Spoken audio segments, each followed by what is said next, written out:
உங்களுக்கு தான் இதெல்லாம் பிடிக்காது தெரியுமில்ல, அப்புறம் ஏன் மீன் சமைச்சீங்க? எங்களுக்கு பிடிக்காத பொண்ணு மட்டும் நீ என்ன கல்யாணம் பண்ணிக்கிட்ட? அம்மா அம்மா, வாழ்க்கை வேற வயிறு வேற. ஐயோ, மாத்திட்டா என் புள்ள மனசையே மாத்திட்டா. ஏண்டா உன் சந்தோஷத்துக்காக கௌரவத்தை விட்டோம், மானத்தை விட்டோம், மரியாதையை விட்டோம், மீறின விடணும். அண்ணா, அம்மாவுக்கு அந்த வாசனை இல்லாம சாப்பிட முடியாதுன்னு உனக்கு தெரியும்ல. ஏன் கொஞ்ச நாளைக்கு இதெல்லாம் சாப்பிடாம இருந்தா என்ன? செத்தா போயிடுவேங்க. டேய், நாங்க சாகிறது முக்கியம் இல்லடா. எனக்கு இந்த வீட்ல என்ன உரிமை? யாரோ ஒரு அத்தகாரி அதிகாரம் பண்ணுவா. 10 மாசம் சுமந்து பெத்தன்னா அடங்கி போகணும், அடி வாங்கணுமா? அம்மா நான் சொல்ல. சும்மா இருடா. உங்க அப்பனை பெத்தவளுக்கு தண்ணிய கொண்டு போய் கையில குடுக்காம தரையில வச்சேன்னு என் தலைமுடிய புடிச்சு நங்கு நங்கு நங்கு நங்குன்னு செவத்துல இடிச்சாரு உங்க அப்பா. அவரு ஆம்பளை. அப்பேற்பட்ட ரோஷக்கார அப்பனுக்கு பிறந்த நீ எவ்வளவு ஒருத்தி உங்க ஆத்தா தலைமுடிய புடிச்சு நொங்கு நொங்கு நொங்கு நொங்குன்னு தூள்ல மோதுறால. உனக்கு தட்டி கேட்கணும்னு தோணல? ரோஷக்காரனா இருந்தா தோணி இருக்கும். ஐயோ, நெஞ்சு வலிக்குதே. கர்த்தரே, என் மகன் என்ன கை விட்டுட்டா, நீயாவது என்ன கூட்டு போப்பா சேசுவே. லட்சுமி, எங்க அம்மாவை யாருன்னு சொன்னா சொல்லு. மாப்பிள, நாங்க சைவம் பிராமணா. அது அவளுக்கு தெரியுமோ? அப்புறம் ஏன் அப்படி செஞ்சா? லட்சுமி, இந்த மாதிரி சின்ன சின்ன விஷயம் எல்லாம் பெருசு பண்ணி பிரச்சனை பண்ண வேண்டாம். உங்க மாமிட்ட சொல்லு. எதிரி சின்ன விஷயம் அதானே? மாமி ஏன் சொல்றீங்க? உங்க அம்மா அக்காவை மட்டும் ரொம்ப நல்லவங்களா? பிரச்சனை உண்டாக்குறது அவங்க தானே. அவங்க என்ன பண்ணிட்டாங்க? மீன் சமைச்சாங்க. அது பெரிய தப்பாது. உங்களுக்கு பிடிச்சாலும் நீங்க செஞ்சுக்கிற மாதிரி அவங்களுக்கு பிடிச்சாலும் அவங்க பண்ணிட்டு போறாங்க. அதுக்கு என்ன? இத பாருங்க, இந்த வீட்ல கண்ட கன்றாவில சமைக்கிறது எனக்கு பிடிக்கல. நாத்தம் குடல பிடுங்குது. சரி சரி, அது என்கிட்ட சொல்லு. நான் வேற ஏற்பாடு பண்றேன். நேருக்கு நேரா மோதிக்காதீங்கன்னு தானே சொல்றேன். லட்சுமி, அவங்க 3 வேளையும் கறி மீன்ல சாப்பிட்டு பழக்கமானவங்க. என்ன பண்றது? உனக்காக நான் சைவாகல. அது மாதிரி தான் 2 பக்கம் அட்ஜஸ்ட் பண்ணி போங்கன்னு தானே சொல்றேன். ஓ, வர வர இந்த வீட்டுல ஒருத்தருக்கு ஒருத்தர் புரிஞ்சுக்காம போடுற சண்டையில பள்ளிக்கூடத்துல பாடம் நடத்தவே முடியல. மனசுக்கு நிம்மதியே இல்லாம போச்சு. பெரிய வாத்தியாருவன் பாடம் நடத்த முடியலையா? நீ ஏன் அழுவுற?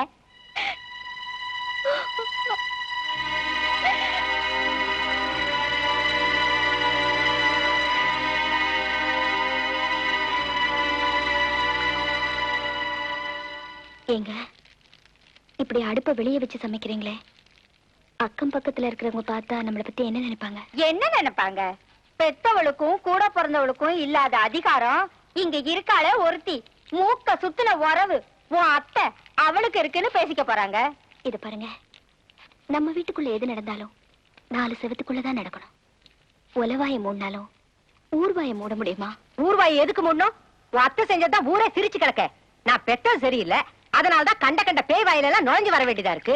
ஏத்த இப்படி எல்லாம் பேசுறீங்க? ஆஹா, என்ன நடிப்பு! நீ வாத்தியார் இல்ல, நாங்க ஒண்ணும் பள்ளிக்கூட பசங்க இல்ல. எங்ககிட்டயே நடிக்கிறியா? ஆமா, தேலு மாதிரி கொட்டிட்டு தெனுக பேசிடு. உன்னை கையெடுத்து கும்பிடுறடியம்மா, தயவு செஞ்சு போயிடு. இதையாவது சமைச்சு ஒரு வாய் சாப்பிடுறோம். இதையும் கெடுத்து எங்க வயித்துல மண்ணள்ளி போட்டுறாத.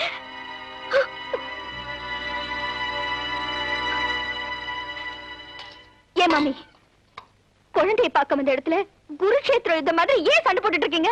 ஏண்டி, நானா சண்டை ஆரம்பிச்சேன்? அந்த நாத்தம் முடிச்ச குடும்பம் அவதான் சண்டை ஆரம்பிச்சா. இத பாரு, நீ சின்ன குழந்தை, இத தலையிடாதே. நோக்கு ஒண்ணும் தெரியாது. நான் இல்லன்னா என்ன ஆயிருக்கும் தெரியுமா? ஐயோ மாமி, ஆயிரம் தான் இருந்தாலும் அவங்க புருஷ வீட்டுக்காரங்க. அப்பா, நான் என்ன வேண்டாதவளா? நான் உங்க அப்பாவுக்கு கூட பிறந்த தங்கடி. உங்க அம்மா சாகும்போது நீ குழந்தை. உன்னைய மடியில போட்டுட்டு செத்து போனா. அன்னையில இருந்து இன்னைய வரைக்கும் உன்னை வளர்த்து ஆளாக்குறதுக்கு நான் எவ்வளவு பாடுபட்டிருப்பேன். அந்த பகவானுக்கு தான் வெளிச்சம். கேட்டியாடா? அவாத்துக்காராளாம், அவாத்துக்காரா. இரு, நான் எங்க ஊருக்கு லெட்டர் போட்டு எங்க ஊர்ல இருந்து எல்லாரையும் வர வைக்கிறேன். என்னது, இன்னும் ஆளுங்க வராங்களா?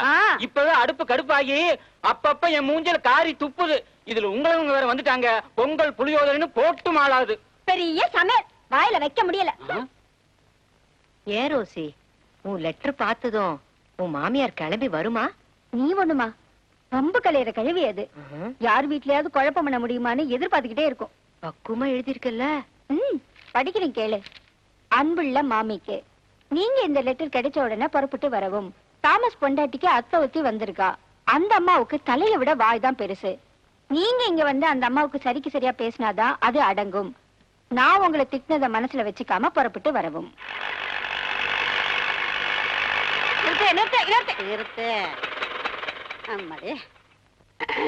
இந்தாப்பா, என்னம்மா 12 ரூபா 50 காசு கொடுக்குறார், மீட்டருக்கு மேல 2 ரூபா கேட்டல்ல? நீ கேட்டா நான் கொடுக்க முடியுமா? மீட்டரே வேணாங்கற, மேல என்ன 2 ரூபாய்? என்னம்மா காலங்காத்தால வந்து நின்னுட்டு பேஜார் பண்ணிட்டு இருக்க? இத பார், மரியாதையா நான் கொடுக்கறத வேணும்னா வாங்கிக்கோ, இல்ல நான் ஏற இடத்துல கொண்டு போய் என்ன இறக்கி விட்டுடப்பா. ஏய் கழுவி, என்ன ரொம்ப திமிரா பேசிட்டு இருக்க? அரே, நான் கலவியா? இத பார், என் கைவரிசைய காட்டுனே நீ தூசி தும்பலாம போய்டுவாமா. மரியாதையா நான் கொடுக்கறத வாங்கிக்கோ, இல்ல நீ என்ன கைய பிடிச்சு இழுத்தேன்னு சத்தம் போட்டுறாமா. ஐயோ, ஆள விடுமா, நீ காசு கொடுமா. அதான் நான் பார்த்தேன். 2 ரூபாயா? 2 ரூபாய். அத்தை வாங்க வாங்க, உங்களை தான் எதிர்பார்த்துட்டு இருந்தோம். அம்மா யார் வந்திருக்காங்க பாரு. உடம்பு எப்படி இருக்கத்த? அடடப்பா, என் உடம்ப பத்தி உனக்கு நடிமா அவ்வளவு அக்கறை? வாங்க சம்பந்தியம்மா. ஆமாப்பா. அம்மாடே, உன் கடுதாசி பார்த்து விவரம் புரிஞ்சுக்கிட்டேன், உடனே புறப்பட்டேன். இத பாருடே, நான் இருக்கிற இடத்த சுத்தமா பெருக்கியாச்சு. உனக்கு வேணா நீ இருக்கிற இடத்த பெருக்கிக்கோ, தொடப்ப தேங்க வச்சிருக்கேன்.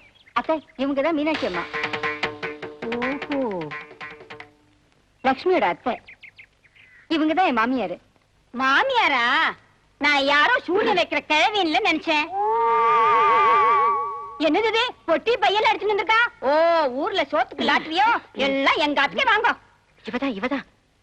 அடேங்கப்பா, கெஜக்கோல கணங்காத வாயா இருக்குதே. ஏதாவது சொன்னேளா?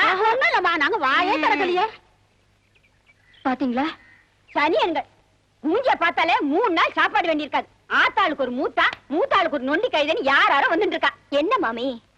எல்லாம் உங்க ஆத்துக்காராளுக்கு வேண்டிய வராம போல் இருக்கு. ஒத்தொத்தரா வந்துட்டு இருக்கா. மெஜாரிட்டி காட்டுறா போல் இருக்கு. யார் வந்திருக்காங்க? யாரோ ஒருத்தி. அவ ஊர்ல இருந்து கத்திரிக்காய்க்கு கையும் காலும் முளைச்ச மாதிரி புதுசா ஒரு கிழ வந்து இறங்கி இருக்கு. குழந்தைய பார்க்க வந்திருக்காங்களோ என்ன? ஆமா, அவ பார்த்துதான் உன் குழந்தை வளர்ந்துமாக்கும். போச்சல வள. ஐயோ, என்ன வம்பு மாமி. ஈஸ்வரா, என் ஆத்துக்கார பேரை சொல்லாதே. என் கழுத்துல 3 முடிச்சு போட்டதோட சரி. அந்த ஈஸ்வர ஐயர் கட்டையில போறவன். வானத்துக்கும் பூமிக்கும் வாய பொளக்குறாளே அந்த வாத்து வாய்க்காரி, அவளை இந்த வீட்டை விட்டு விரட்டணும். இத பாருங்க, நீங்க பாட்டு பாடி அனுப்புவீங்களோ ஆட்டம் ஆடி அனுப்புவீங்களோ தெரியாது. பொறுப்பை உங்ககிட்ட ஒப்படைச்சிட்டேன். பொறுப்பை என்கிட்ட ஒப்படைச்சிட்டு இல்ல வீடு பூவை போட்டு மீனை பிடிக்கிற மாதிரி பிறந்த குழந்தைய வச்சு இந்த குடும்பத்தை பிரிக்கிறேன். அது எப்படி அத்தை? அது குட்டைய குழப்பினா தான் மீன் பிடிக்க முடியும். கலகம் பிறந்தா தான் நியாயம் பிறக்கும். கர்த்தர் மேல பாரத்தை போட்டு கலகத்தை ஆரம்பிக்கிறேன். என்ன ஆண்டி, எங்க போறீங்க? சர்ச்சுக்கு மாசுக்கு போறேன் தம்பி. அப்படியா? மார்க்கெட் போயிருந்தேன். அப்படியா? வரேன். தம்பி, உங்ககிட்ட தனியா ஒரு முக்கியமான விஷயம் பேசணும். என்ன ஆண்டி? தம்பி, உன் கல்யாணத்துக்கு தான் நம்ம ஊர் ஜனங்களுக்கு ஒரு வேளை சோறு கூட போடல. உன் குழந்தையோட ஞானஸ்தானத்துக்காவது ஊர் மிச்சம் ஓஹோ செய்யணுப்பா. ஆண்டி, இந்த ஞானசானம் அது இது அந்த மாதிரி எந்த தீர்மானத்துக்கு நானும் லட்சுமி இது வரைக்கும் வரல. என்னது? ஏன் குழந்தை அப்படியே வளரட்டும், காலம் தான் மாறிக்கிட்டு இருக்கேன். தம்பி, நாமெல்லாம் தேவனுக்கு விசுவாசமான குடும்பம். அப்படிப்பட்ட குடும்பத்துல பிறந்த ஒரு பொண்ணு கிறிஸ்தவச்சியா தான் வளரணும். இல்லன்னா தேவனுடைய ஆத்மா நம்மள மன்னிக்காதுப்பா. அது ஆண்டி, நானும் லட்சுமியும் என்னமாப்பா, நான் சொல்ல வேண்டியதே சொல்லிட்டேன்.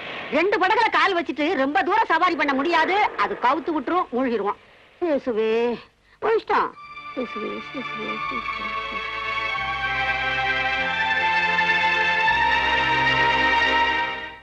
லட்சுமி என்ன மட்டும் நம்பி வந்திருக்காப்பா. அவளால் அந்த ஞானசானத்தை எல்லாம் ஏத்துக்க முடியாது. அவளுக்கு பிடிக்காத எந்த விஷயத்தையும் நான் செய்ய மாட்டேப்பா. டேய், இப்போ உங்களுக்கு இளமையான வயசுடா, அப்படித்தான் பேசுவீங்க. இன்னும் 15 வருஷம் கழிச்சு அந்த குழந்தையோட எதிர்காலத்தை யோசிச்சு பாருங்க. என்ன இட போகுது? டேய், இந்த வயசுல இருக்கிற மன உறுதியும் தைரியமும் அப்ப இருக்காதுடா. அது ஆண் குழந்தையா பிறந்திருந்தா பரவாயில்ல, பொட்ட குழந்தையா பிறந்து போச்சு. ஐயர் இல்லைன்னு அவங்க ஒதுக்கி வச்சிருவாங்க, கிறிஸ்துவச்சு இல்லைன்னு நம்ம பக்கம் ஒதுக்கி வச்சிருவாங்க.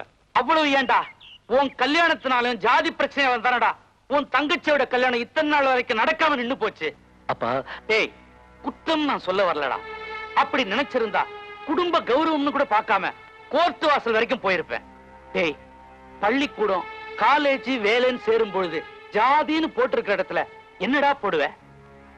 அப்பா, இதெல்லாம் நாங்க முதல்லயே என்னடா பெரிய முதல்ல உணர்ச்சி வசப்பட்டு பேசுறதுனால எல்லாமே உண்மையாயிடாது. ஞானஸ்தானங்கிறது உருவத்திலேயோ வாழ்க்கையிலயோ பெரிய மாற்றத்தை ஏற்படுத்துறாதா. டேய், உன் வாழ்க்கையில நீ விளையாடுந்து போகுண்டா, அந்த சிசுவோட வாழ்க்கையில விளையாடாதா. அப்பா, இத பத்தி என் லட்சுமிட்ட பேசுறேன்பா. டேய், ஆம்பளைங்க சொல்லி பொம்பளைங்க கேட்கறதாண்டா நம்ம வழக்கம். நீ பீட்டர் ராஜோட புள்ளைங்கிறத மறந்துடாதடா.